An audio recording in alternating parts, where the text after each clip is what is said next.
Daeho stared at his computer screen for the third time that night. The numbers didn't make sense. He worked as a data analyst for one of the biggest telecommunications companies in Seoul, and he knew satellite data inside and out. But these patterns were wrong. Very wrong. The signals were encrypted, which wasn't unusual. What bothered him was where they were going. Not to another satellite. Not to a ground station. The coordinates pointed straight up into deep space, to a location that had no known satellites, no space stations, nothing. He rubbed his eyes and checked again. Same result. The transmissions happened every night at exactly 3:47 a.m. from 12 different cities around the world. Seoul was one of them. The others included New York, London, Moscow, Beijing, and 7 more major cities. Daeho saved the data to a USB drive and decided to report it in the morning. Something felt off, but he couldn't put his finger on what. He shut down his computer and left the office. The night air was cold as he walked to the subway station. The next morning, Daeho showed the data to his supervisor, Manager Kwon. The older man looked at the screen for a long moment. His face went pale. Then he forced a smile that didn't reach his eyes. "This is nothing," Kwon said quickly. "Just satellite noise. Interference from solar activity. Delete it and forget about it." "But sir, the pattern is too regular to be interference." "And the coordinates," I said, "forget it." Kwon's voice was sharp now. "Do your regular work. Don't waste time on this." Daeho returned to his desk confused. Manager Kwon had never spoken to him like that before. The man was usually calm and encouraging. This reaction was strange. Too strange. That evening, Daeho stayed late at the office on purpose. He pretended to work while watching Kwon's office through the glass partition. At 8:30 p.m., Kwon left his office and headed to the elevator. Daeho followed at a distance. He tailed his supervisor through the streets of Seoul, staying far enough back not to be noticed. Kwon walked for 20 minutes before entering an old building in a quiet neighborhood. Daeho waited across the street, hidden in the shadows. 10 minutes later, Kwon emerged. But he wasn't alone. A man in a dark suit walked beside him. They stood under a streetlight, talking in low voices. Daeho couldn't hear what they were saying, but he could see them clearly. That's when he noticed it. The man in the dark suit cast a shadow on the ground. But the shadow was wrong. The man stood facing Kwon, but his shadow showed him facing the opposite direction. And the shadow's arms seemed too long, the proportions all wrong. Daeho's heart pounded. He blinked hard and looked again. The shadow was normal now. Had he imagined it? Was he just tired? Kwon and the man parted ways. Daeho waited until they were both gone before returning home. He couldn't sleep that night. His mind kept replaying what he'd seen.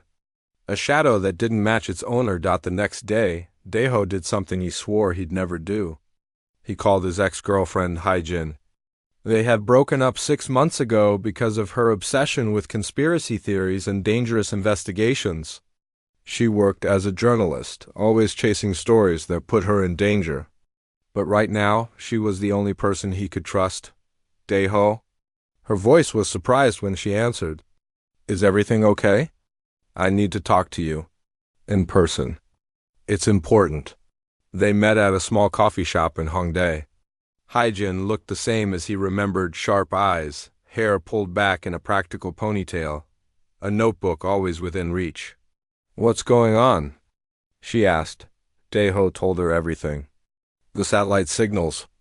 Kwon's reaction. The man with the wrong shadow. Haejin listened without interrupting, her expression growing more serious with each word. "You're not crazy," she said when he finished. "I've been investigating something similar for months." She pulled out her own notebook and showed him pages of notes. High-ranking officials going on business trips and coming back different. Small changes that their families notice but can't explain. A politician who suddenly hates coffee even though he drank 5 cups a day for years. A CEO who forgets her daughter's birthday for the first time ever. A general who speaks with a different accent. "Maybe they're just stressed," Daeho suggested, though he didn't believe it himself. "That's what I thought at first. But then I found the medical records. All of them had gaps in their memories after these trips. Days or weeks they couldn't account for. And when I tried to investigate where they went, the trails went cold. No hotel records. No flight logs. Nothing. Daeho felt a chill run down his spine. What do you think is happening? I don't know yet. But your satellite data might be the missing piece. She looked at him with those intense eyes he remembered so well. Will you help me? This could be dangerous. He should have said no. He should have walked away and gone back to his normal life. But the image of that impossible shadow wouldn't leave his mind. What do you need me to do? Over the next week, Daeho and Haijin worked together. He tracked the satellite signals and found more patterns. The transmissions always came from areas near government buildings or military bases. Haijin cross-referenced the locations with her list of people who had changed after their trips. The overlap was perfect. Every person on her list had been near a transmission site. Then Daeho's best friend Seungmin died. Or that's what the police said. A car accident on a rainy night. The funeral was small and sad. Daeho cried for his friend who had been like a brother to him since college. But 2 weeks after the funeral, Haijin found something. Security camera footage from a building near one of the transmission sites. The video showed someone who looked exactly like Seungmin entering the building at 2 a.m. The timestamp was 3 days after his supposed death. This is impossible, Daeho whispered, staring at the frozen image of his dead friend on Haijin's laptop. Oh, someone wants us to think he's dead, Haijin said. That building, I've been tracking it. Officially, it's owned by a shell company that doesn't exist. Security is tighter than a bank. And it's built on top of an old government facility from the war era. We need to get inside. I know. I've been planning it for weeks.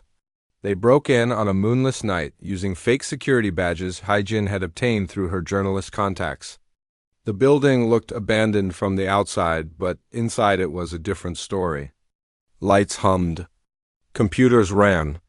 And deep in the basement they found a room that made Daeho's blood turn to ice. Pods. Dozens of them, arranged in neat rows. Each pod held a person floating in some kind of liquid, unconscious but alive.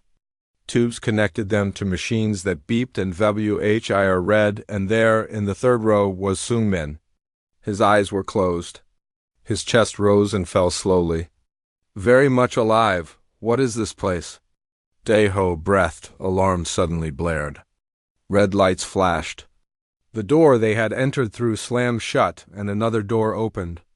Soldiers in black uniforms poured in, weapons raised. But these weren't regular soldiers. Their uniforms had no insignia, no flags, no identification. A woman stepped forward, a colonel by the rank on her uniform. Her eyes were hard but not cruel. You found something you weren't supposed to, she said calmly. And now we have a serious problem. Because what you've discovered is the truth that the world has been protected from for 300 years. Daeho looked at Seungmin floating in his pod, then at the colonel, then at Haijin. His normal, boring life as a data analyst seemed very far away now. What truth? He asked, though part of him didn't want to know the answer. The colonel holstered her weapon. That Earth has been at war since 1724, and until tonight almost no one knew. The colonel introduced herself as Ji-woo. She led Daeho and Haijin through a maze of corridors deeper into the facility. Armed guards watched them pass but didn't interfere. Everything was clean and white and frightening in its efficiency. They entered a briefing room with screens covering the walls. A man in a lab coat stood waiting. Ji-woo introduced him as Dr. Taeyang, the head scientist of the facility. Sit down, Ji-woo said. It wasn't a request. Daeho and Haijin sat. They had no choice. The door locked behind them. What you're about to learn can never be unlearned, Ji-woo began. Once you hear this, your old life is over. You'll either join us or we'll have to erase your memories. Those are the only options. Do you understand? Haijin leaned forward. Tell us everything. Dr. Taeyang pressed a button. The screens lit up with images of Earth from space, historical documents, and photographs that looked impossible. In 1724, he began, the first alien contact occurred. A merchant ship in the North Atlantic found a strange pod floating in the water. They brought it aboard. By the time the ship reached port, the entire crew had been replaced. Replaced? Daeho asked. By aliens, Taeyang said simply. They call themselves the Collective. They're shapeshifters who can copy any human perfectly. Appearance, voice, mannerisms, even memories. They can become anyone. The screen showed sketches from old journals. Drawings of creatures with too many limbs, faces that shifted like water. Then photographs from more modern times. Security camera footage of a person's shadow changing shape while the person stood still. The Collective doesn't invade like you see in movies, Zhiwu continued. No massive ships destroying cities. That's too risky. Instead, they infiltrate. They replace key people slowly, leaders, scientists, military officers, anyone with power or influence. Why? Haijin was taking notes now, her journalist instincts impossible to suppress. To weaken us. They study their target worlds for generations. They replace people in positions of power and make subtle changes. A general who cancels a weapons program. A scientist who abandons a promising research project. A politician who signs a treaty that benefits the aliens. Over time, these small changes add up. The civilization grows weaker, less advanced, less able to defend itself. Daeho felt sick. And then they invade? Exactly. But only when they're sure they'll win easily. The Collective are cowards. They only attack prey they've already crippled. Taeyang pulled up more images. The replaced humans aren't killed. We need them alive. The aliens copy memories, but they need to return to their pods regularly to maintain stability. The pods contain the original humans in suspended animation. We use quantum entanglement scanning to detect the aliens. The scan works by comparing the quantum signature of a suspected alien to their original body in the pod. That's why you keep them here, Haijin said, understanding dawning. The people in those pods. Yes, every person you saw down there is someone who was replaced by an alien. We rescued the originals. The aliens who took their places are either captured or dead. Daeho thought of So Min floating in his pod. My friend. How long has he been replaced? 3 months, Wu said gently. We recovered his body last week. The alien who took his place is in custody. The car accident was fake? We faked his death to explain his disappearance. It's cleaner that way. Fewer questions. Daeho wanted to scream or cry or both. His best friend had been gone for 3 months, and he hadn't even noticed. An alien had been living Seungmin's life, fooling everyone. How long has this been going on? Haijin asked. The war started in 1724 when we discovered what happened to that merchant crew, Taeyang explained. At first, we didn't understand what we were fighting. People went mad trying to explain it. Demons, witches, possession. But by the 1800s, we understood. It was aliens. And we started fighting back in secret. Why in secret? Imagine what would happen if the world knew, Wu said. Mass panic, paranoia, people would stop trusting anyone. Society would collapse. The Collective would win without firing a shot. So the secret was kept. Governments formed shadow organizations. The Shadow Corps, we hunt the aliens. We protect humanity. And we keep the secret. The screen showed images from throughout history. Secret bases built during World War II, underground facilities constructed during the Cold War, everything hidden from the public, disguised as other projects. Every major nation has a branch of the Shadow Corps, Wu continued. We share intelligence. We work together across borders. This is the one thing humanity has truly united on. Because if we don't win this war, there won't be a humanity left to fight about anything else. A door opened and another person entered the room. He was thin and nervous-looking, younger than Daeho. His hands shook slightly. This is Young-Soo, Taeyang said. He volunteered to speak with you. Young-Soo sat down across from them. His eyes were haunted. I was replaced 2 years ago, he said quietly. I don't remember it happening. One day I was normal. The next day I woke up in a pod like your friend. They rescued me 3 months ago? How do you feel? Hyjin asked softly. Young-soo laughed, but there was no humor in it. How do I feel? An alien lived my life for 2 years. It went to work as me. It ate dinner with my parents. It slept in my bed. It celebrated my sister's wedding. And everyone thought it was me. My own mother couldn't tell the difference. His voice cracked. They showed me the surveillance footage. The alien doing things I would do. Saying things I would say. It knew everything about me. Every memory, every habit, every secret. And it used that knowledge to pretend to be me while it worked to destroy humanity. Daeho felt cold. What did it do? While it was you? I was a materials engineer at a defense contractor. I was working on new armor technology. Strong stuff, really breakthrough material. The alien me made subtle mistakes in the research. Nothing obvious. Just small errors that would have set the project back years. Maybe made the final product weak. No one would have known until soldiers died because their armor failed. Young-soo looked at his shaking hands. That thing wore my face and tried to get people killed. My work, my name. And everyone would have blamed me. But we caught it in time, Taeyang said. The project is back on track. The armor will save lives. That doesn't help me sleep at night. Young-soo stood up. 2 years, gone. I didn't age in the pod. My sister's kids grew 2 years older, but I didn't. Time moved on without me. And now everyone I know thinks I'm dead because that's easier than explaining the truth. He looked at Daeho. Your friend down there? When you wake him up, be ready. The psychological damage is real. Knowing an alien lived your life? It destroys something inside you. Young-soo left the room. The silence he left behind was heavy. Let them sit with that for a moment before speaking. Now you know the truth. The question is, what will you do with it?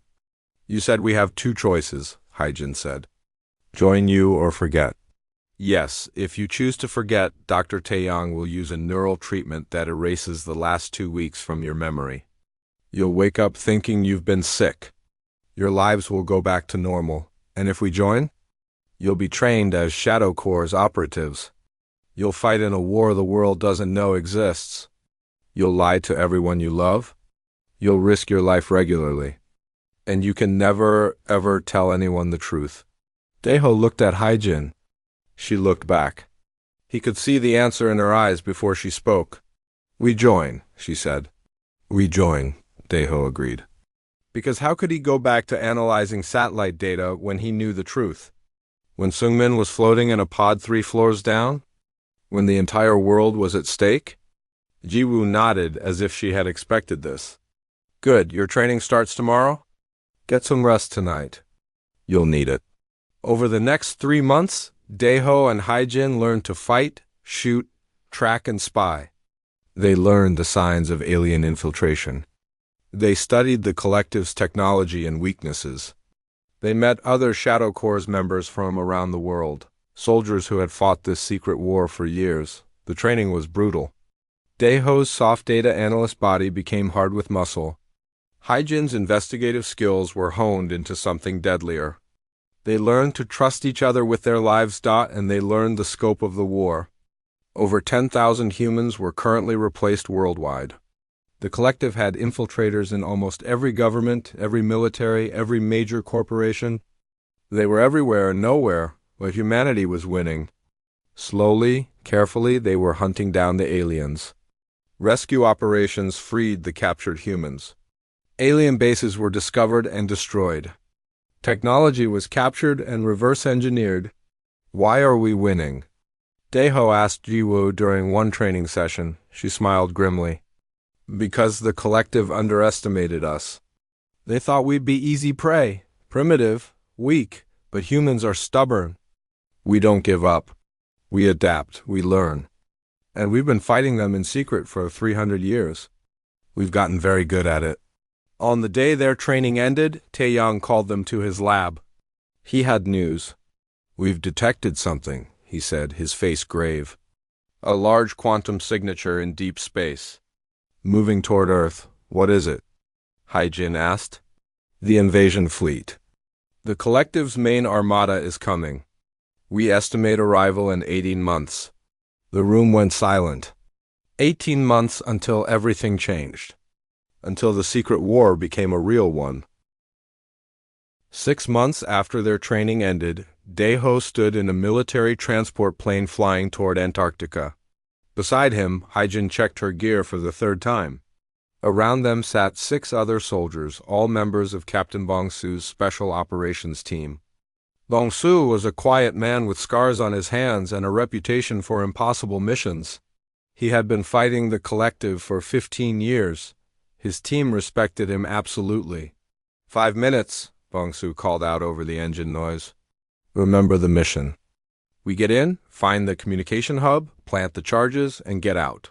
No heroes, no mistakes. The plane descended through clouds thick with snow, Antarctica, the bottom of the world. And somewhere beneath the ice was an alien base that coordinated all the replaced humans on Earth. The team jumped from the plane and skied across the frozen wasteland. The wind cut through their thermal suits. The cold was beyond anything Daeho had experienced. But the real danger was what waited below. Miran, their infiltration specialist, led them to a hidden entrance in the ice. She had been undercover for 5 years, pretending to be an alien who was pretending to be human. The mental gymnastics of that made Daeho's head hurt. This way, Miran said, her voice flat from years of suppressing emotions. She couldn't afford to feel anymore. Not after living among the aliens for so long. They descended into tunnels carved through ice and rock. Ancient construction mixed with alien technology. The base was old, built during the early days of infiltration when the collective first arrived on Earth. Miran led them through corridors that looked organic, almost grown rather than built. Walls pulsed with a faint light. Strange symbols marked the passages. Daeho's skin crawled. This wasn't human. This was truly alien. They reached a viewing gallery overlooking a massive cavern. Daeho looked down and felt his stomach drop. Thousands of pods. Not dozens like in Seoul, thousands, each one containing a human in suspended animation. All of these people? Hyjin whispered. All replaced, Moran confirmed. This is the main storage facility. Every human body they need for the quantum entanglement scanning is kept here. Backup copies too, in case the local pods are destroyed. In the center of the cavern stood something that hurt to look at. A structure that seemed to shift and change when Daeho tried to focus on it. Impossible geometry that made his eyes water. The communication hub, Bongsu said. That's our target. They descended into the cavern using climbing gear. The air was thick and warm, smelling like copper and something else Daeho couldn't identify. Alien machinery hummed all around them. Sound made them freeze. Footsteps, voices speaking in a language that twisted in Daeho's ears. Aliens, the real ones. Not disguised as humans. Miran made a hand signal. Hide. The team scattered, pressing themselves into shadows and behind equipment. 3 aliens walked past. They looked almost human at first glance, but their movements were too smooth. Their joints bent in ways that were slightly wrong. And when one of them turned its head, the neck rotated further than any human neck could. They spoke in their twisted language. Miran listened, her face showing nothing. When the aliens were gone, she turned to Bongsu. They're preparing for something big. A gathering of all the replaced humans in 3 days. Some kind of final briefing before the invasion fleet arrives. How many? Bongsu asked. All of them. Every replaced human on Earth will receive their final orders. Over 10,000 infiltrators. Hyjin's eyes widened.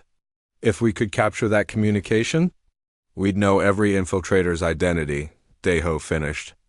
We could round them all up at once. Bongsu considered this. The mission was to destroy the hub, not capture data. The mission was to protect Earth, Miran said quietly. This data could end the infiltration completely. No more replaced humans. No more inside sabotage. Bongsu made a decision. Can you access the hub without alerting them? Yes, but it will take time. How much? 2 hours. Then we do it. Daeho, you help Miran with the data extraction? Hyjin, monitor the security feeds. Everyone else, defensive positions. If they find us, we fight our way out. The team moved into position. Daeho followed Miran to the communication hub. Up close, it was even more disturbing. The structure seemed to breathe. Panels opened and closed like breathing gills. Miran pulled out alien technology they had brought, devices reverse-engineered from captured equipment. She interfaced them with the hub, her fingers moving with practiced precision. "I need your help," she said to Daeho. "You understand data systems. This is similar to what you did before, just alien." Daeho looked at the flowing symbols on the screens. They made no sense at first, but then he started to see patterns, data structures, network protocols. It was different, but the logic underneath was universal. They worked together, extracting files, names, locations, identities of every replaced human on Earth, military commanders, politicians, scientists. The infiltration was deeper than anyone had suspected. "Got it," Daeho said, copying the data to their secure drives. An alarm shrieked. Red light flooded the cavern. "They know we're here." Hyjin shouted from her position. Aliens poured into the cavern. Not the human-looking ones. These were warriors. Armed with weapons that crackled with energy. The team opened fire, human bullets against alien armor. The fight was chaos. Explosions echoed off the ice walls. "Fall back," Bongsu ordered. "To the extraction point." They ran. Daeho clutched the data drives like his life depended on them. Because Earth's life depended on them, an energy blast struck the wall next to Hyjin. She stumbled. Daeho grabbed her arm and pulled her forward. They couldn't stop. Couldn't slow down. Behind them, Miran stopped running. She turned to face the pursuing aliens. "What are you doing?" Bongsu shouted. "Someone has to close the door," Miran said calmly. She pulled out the explosives meant for the communication hub. "Keep running." "Mir, no." "I've been pretending for 5 years," she said, and for the first time in years, Daeho heard emotion in her voice. "I forgot who I was, what I fought for. Let me remember. Let me do this one true thing." Bongsu's face twisted with anguish. But he was a soldier. He made the hard call. "Run," he ordered the team. They ran. Behind them, Miran faced the alien warriors alone. Her voice rang out in their language, taunting them, drawing them closer. The team reached the ice tunnels. The entrance was ahead. Freedom was meters away. The explosion shook the entire cavern. Ice cracked and fell. The tunnel behind them collapsed, sealing the base and everyone inside it. They made it to the surface. The extraction helicopter was waiting. They climbed aboard and lifted into the sky as Antarctica disappeared below them. Daeho looked at the data drives in his hand. They had succeeded. They had the identities of every infiltrator. But the price was written on everyone's faces. Bongsu sat silently, staring at nothing. Miran had been his responsibility. His teammate, and now she was gone. "She saved us," Hyjin said quietly. "She gave us the mission." "She gave us everything," Bongsu replied, his voice hollow. On the helicopter ride back, Daeho examined the data they had captured. There was more than just identities. There were plans, detailed strategies for the invasion. The collective's fleet would arrive in 12 months, not 18. They had accelerated the schedule. Somehow, they knew humanity was getting stronger. There were invasion routes, target priorities. Which cities would be hit first? Which military bases would be neutralized? It was all here, written in cold alien logic.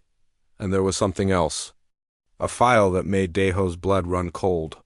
"Captain," he said, his voice shaking, "you need to see this." Bongsu looked at the screen.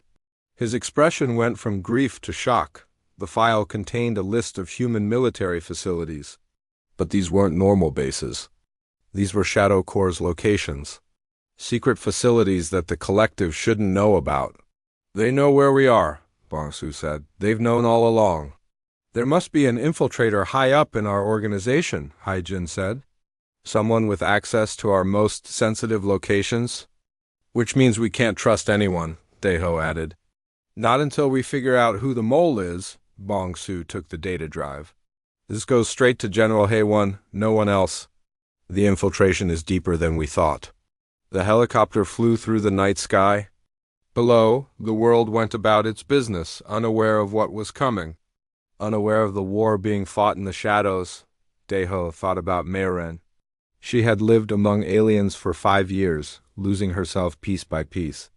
And in the end, she had found herself again in sacrifice. We have to win, he said to no one in particular. For her. For everyone in those pods. For everyone who doesn't know they need saving, Bongsu looked at him. The grief in his eyes hadn't faded, but something else was there now too, determination. We will win, the captain said. Because losing isn't an option, not for humanity, not for Earth. The helicopter continued north, carrying its cargo of data and sorrow. Behind them, Antarctica kept its secrets. The alien base was buried, collapsed under tons of ice. But the war was far from over. In fact, as Deho would learn when they delivered the data to General HFY, the real war was just beginning. The collective new humanity was ready. And they were coming with everything they had? 12 months? That's all the time Earth had left to prepare. 12 months to find the infiltrators. To root out the moles. General HFY looked at the data Bongsu's team had brought back from Antarctica. Her office was deep underground, hidden beneath what the public thought was a civilian research facility. Maps covered the walls. Screens showed troop movements around the world. This changes everything, she said quietly. We know who they are now. Every infiltrator on Earth. Deho and Haijin stood at attention with the rest of the team. They had been given medals for their mission, but the ceremony felt hollow. Miran's empty chair sat in the corner of the room, a reminder of the cost. The invasion fleet arrives in 12 months, HFY continued. We no longer have time for slow, careful operations. We have to move now. All at once? A global strike? Bongsu asked. Yes, we reveal every infiltrator simultaneously. We bring them all down in one coordinated operation. A man stepped forward from the shadows of the room. Deho hadn't noticed him before. The man was thin and pale, wearing a civilian lab coat, Dr. Jinho, according to his badge. We've developed something, Jinho said. His voice was excited, almost manic. Based on what we learned from the Antarctic base, a weapon, he pulled up schematics on the main screen. We call it the Revelation Bomb. It doesn't kill. It disrupts the alien mimicry on a quantum level. When activated, it breaks their connection to their pods. Without that connection, they can't maintain human form. They revert to their true shape. And then what? Haijin asked. And then they die, Jinho said simply. The transformation back is catastrophic. Their biology can't handle it. They essentially tear themselves apart at the cellular level. Deho felt sick. That's brutal. So, is infiltrating our world for 300 years, HFY said coldly. So is replacing thousands of people and wearing their faces. So is planning to enslave humanity. We didn't start this war, but we'll finish it. There's a problem, Bongsu said, pointing at the schematics. To activate the Revelation bombs worldwide simultaneously, we need perfect coordination. If one area activates early, the aliens in other regions will know and go into hiding. Which is why we're building a quantum network, Jinho explained. All the bombs will be linked. One signal will trigger them all at the same moment, no matter where they are on Earth. How long until the network is ready? Hey, one asked. 4 months. Make it 3. We can't wait. Jinho nodded and hurried out of the room, already making calls on his phone. HFY looked at the remaining team. You all need to understand what will happen when we activate these weapons. The secret war will become very public. Everyone on Earth will see aliens dying in the streets. There will be panic, chaos. Our job is to minimize that chaos and maintain order. The public will have questions, Haijin said, her journalist instincts emerging. How do we explain 300 years of lies? We tell them the truth, HFY said. All of it. The infiltration. The secret war. The sacrifice of people like Meiren who fought to protect a world that didn't know it needed protecting. We show them we had no choice. And then we ask them to stand with us for what comes next. The invasion. Yes, because revealing the infiltrators is only step one. The collective's fleet is still coming. And when it arrives, we'll need every human on Earth ready to fight. Over the next 3 months, Daeho and Haijin were part of a massive operation. Revelation bombs were planted in every major city. Shadow Corps teams positioned themselves near known infiltrators. The quantum network was built in secret, hidden in existing communication infrastructure. And then they got a surprise visitor. Her name was Sohyeon, and she wasn't human. At least, not entirely. "I'm of the collective," she said at a meeting with Haewon and the senior staff. "Or I was before I defected 50 years ago." She looked young, maybe 30. But her eyes were old, ancient. She explained that her species aged slower than humans. 50 years was nothing to her. "Why did you defect?"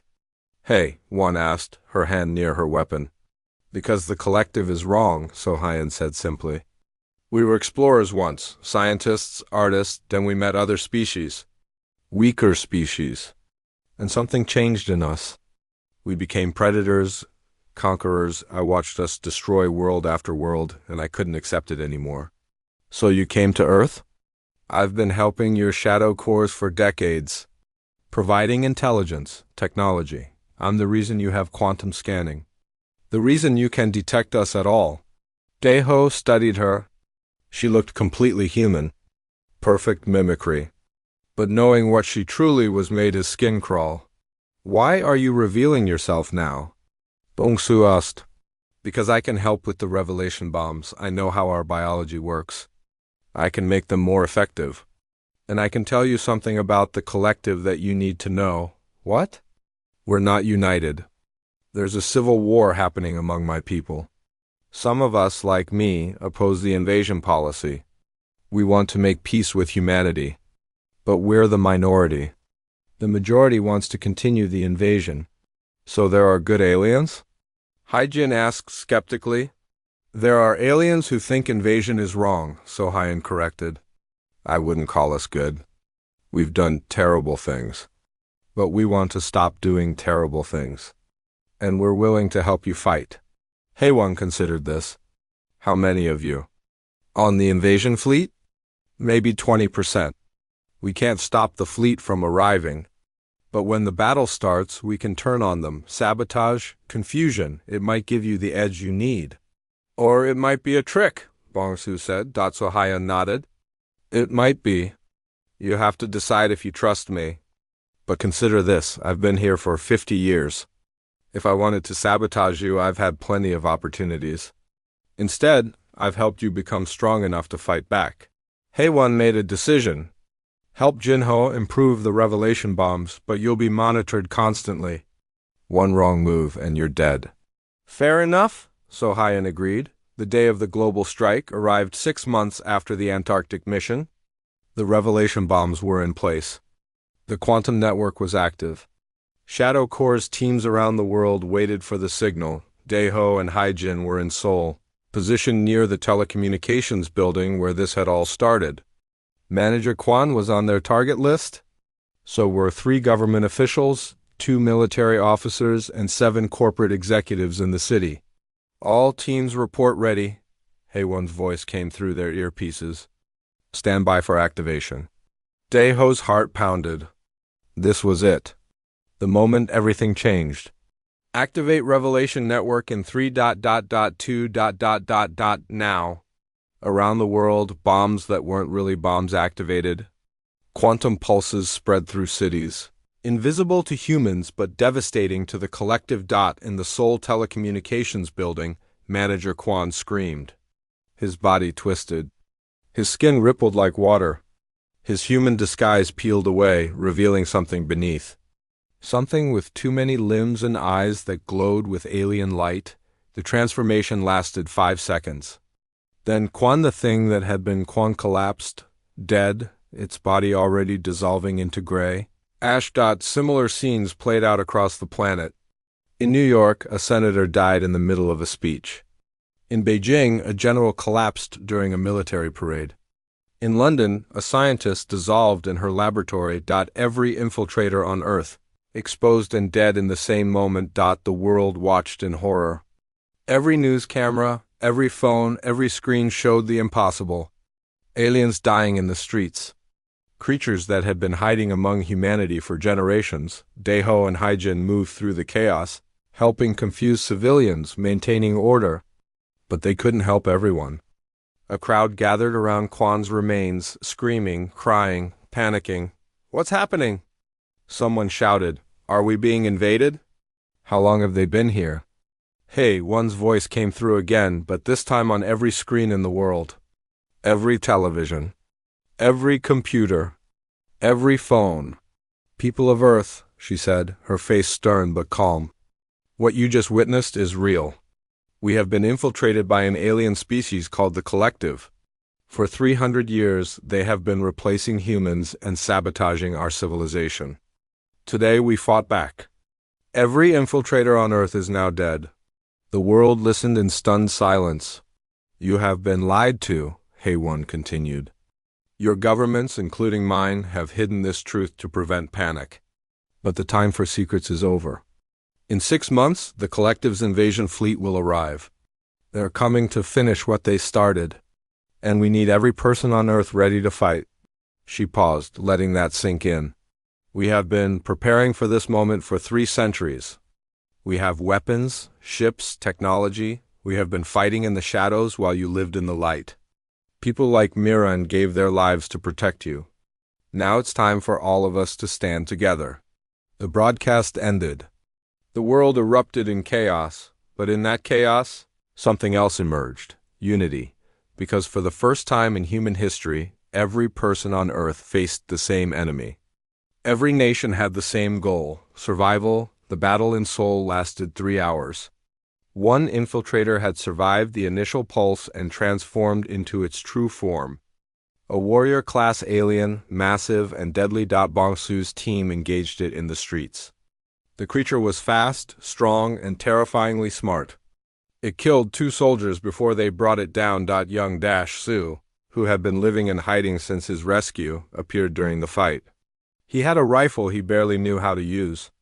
But when the alien turned toward a group of civilians, Young Su fired. His shots went wide. The secret that Haewon revealed 3 months after the global strike was bigger than anyone had imagined. "We've been building a fleet," she announced to the world leaders gathered in the Emergency War Council. "For 100 years, we've been constructing warships in secret." The council chamber erupted in shocked voices. Daeho and Hyjin, now promoted to intelligence officers, stood at the back of the room and watched the reaction. "That's impossible," one president said. "Where? How?" "The moon, Mars, the asteroid belt. We built facilities disguised as research stations and mining operations. Every piece of captured alien technology, we studied it, reverse engineered it, improved it, and we built ships." Admiral Chanwoo stepped forward. He was an older man with gray hair and eyes that had seen too much war. "Fleet Shadow currently consists of 147 capital ships, 892 destroyers, and 2,340 fighter craft, all equipped with quantum drives, plasma weapons, and AI tactical systems." The room went silent. "You built an entire space force without anyone knowing?"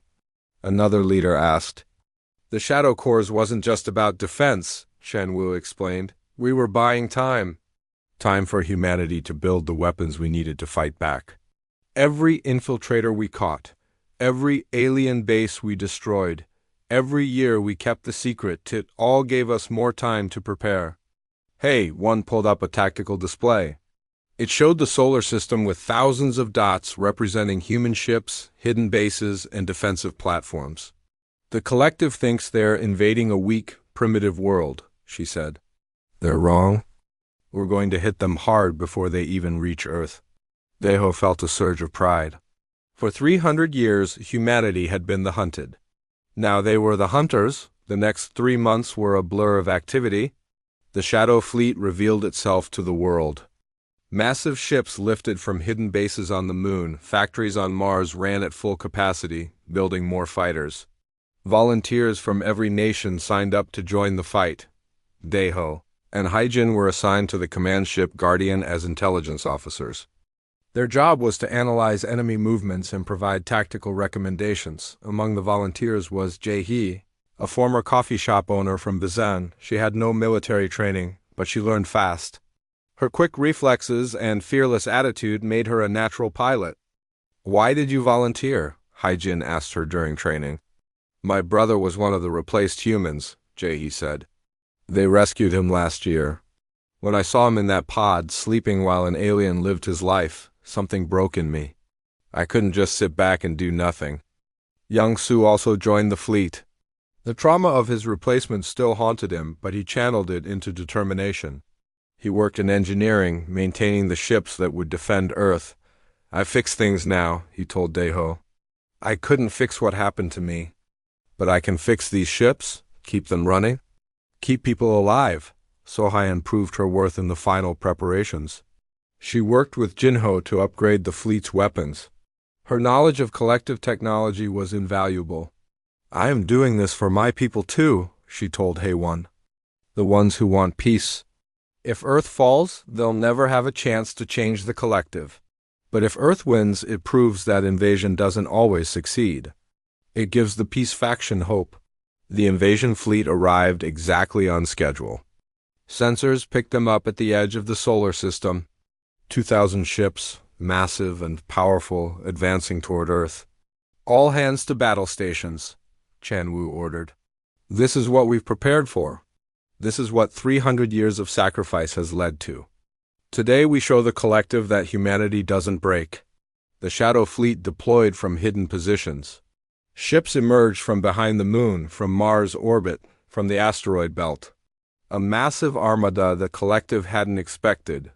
Daeho watched the tactical displays as the two fleets approached each other. His hands shook. This was it. Humanity's survival rested on what happened in the next few hours. "Enemy fleet is breaking formation," a sensor officer reported. "They're surprised." "Good," Chan-woo said. "Let's keep surprising them. All ships execute planned shadowfall." The human fleet scattered into smaller formations. Instead of meeting the collective head-on, they attacked from multiple angles. Fighters swarmed like angry bees. Destroyers hit weak points in the enemy formation. Capital ships focused fire on their flagships. Jae-hee flew her fighter through the chaos. She had never been in combat before, but her instincts were perfect. She dodged enemy fire, took out 2 enemy fighters, and protected a damaged destroyer long enough for it to retreat. "Who is that pilot?" Chan-woo asked, watching her maneuvers. "Volunteer from Busan," someone replied. 3 months of training. Get me her name. I want her decorated after this." The battle raged for 6 hours. Space lit up with weapons fire. Ships exploded on both sides. Humanity was outgunned, but they were smarter. More desperate. Fighting for their home. Daeho's moment came when he noticed a pattern in the enemy communications. They were using quantum channels, but the encryption was old. Based on technology from 300 years ago. "They haven't updated their security," he told Haijin. "They think we're too primitive to crack it. Can you crack it?" "Give me 20 minutes. He worked frantically, using everything he'd learned as a data analyst and everything he'd been taught about alien systems. The code was complex, but it was breakable. "I'm in," he announced. Suddenly, humanity could hear everything. Enemy orders, tactical plans, weak points in their formation. "Redirect all ships," Chan-woo ordered, his eyes blazing. "Hit these coordinates, maximum firepower." The tide turned. With perfect intelligence, the human fleet tore into the collective's weak points. Ships that had been coordinating the invasion suddenly found themselves isolated and destroyed. Then Sohayan activated her part of the plan. She broadcast a message. On the collective's internal channels, calling for the peace faction to act. 20% of the enemy fleet suddenly turned on itself. Collective ships firing on other collective ships. Civil war in the middle of battle, the collective fleet broke. Their coordination shattered. Some ships tried to press the attack. Others retreated. Still others fought among themselves. Chan-woo saw the opening. "All ships, full assault. Drive them back." The human fleet surged forward. every weapon firing, every ship pushing to its limits. The collective flagship tried to escape, but Jae-hee and her squadron blocked its path. Tiny fighters against a massive capital ship. She didn't hesitate. She flew straight at it, firing everything she had. Her shots alone wouldn't have mattered. But they distracted the flagship long enough for 3 human capital ships to arrive. Their combined firepower tore the enemy flagship apart. The battle ended 12 hours after it began. The collective fleet was in ruins. 70% of their ships destroyed. The survivors retreated, jumping to faster-than-light speeds, fleeing the solar system. Humanity had won. The cost was high. 20 ships lost. 4,000 dead. But Earth was saved. Chan-woo stood on the bridge of the Guardian, looking at the debris field that had been the enemy fleet. "Send a message to all collective vessels," he said. "Tell them Earth is no longer prey. Tell them we defend our home, and if they come back, we'll be ready." The message was sent. The galaxy would know. Humanity had fought in the shadows for 300 years, and when the moment came, they had won in the light. 5 years passed. Daeho and Haejin sat in their apartment in Seoul, watching their daughter play with blocks. She was 3 years old, born into a world that knew the truth about aliens and secret wars. "Mom, tell me the story again," she asked. "Which story?" Haejin smiled. "The one about the brave people who fought in the dark." Haejin picked up her daughter. "Once upon a time, there was a secret war. People fought to protect the world without anyone knowing. They sacrificed everything to keep everyone safe." "Like Miran?" "Yes, like Miran.